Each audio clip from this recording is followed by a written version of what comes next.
In this video, I want to talk about escrow for Bitcoins. Many people already know what's escrow, but I just want to explain it for people who don't understand it. It's a way to ensure that neither the buyer or a seller in a transaction gets scammed. What happens is sometimes if you make a payment with PayPal or credit card, there's a way to revoke the payment, to go back on it if you get scammed, but not with Bitcoin or cryptocurrency.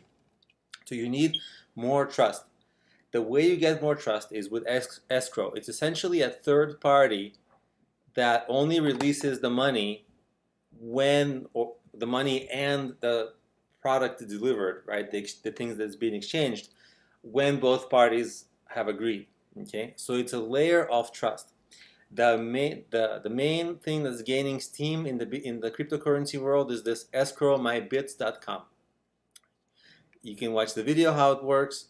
It's essentially the buyer makes an escrow deposit, the seller ships the product, the buyer checks if the product is okay, and then they can release the escrow money. Okay, that's essentially how it works.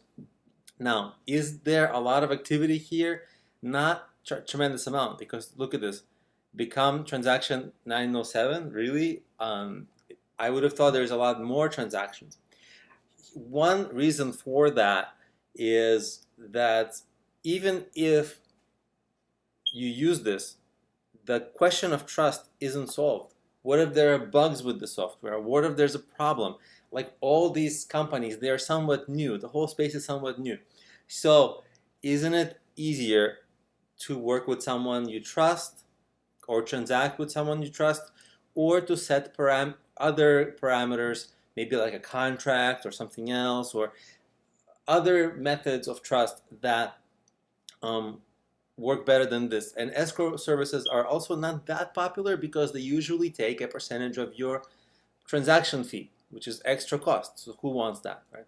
So escrow is a common thing, but it's not something that you should do every time. I guess, for big transactions, it's prudent, but then again, big transactions have big fees. So you always have that decision to make.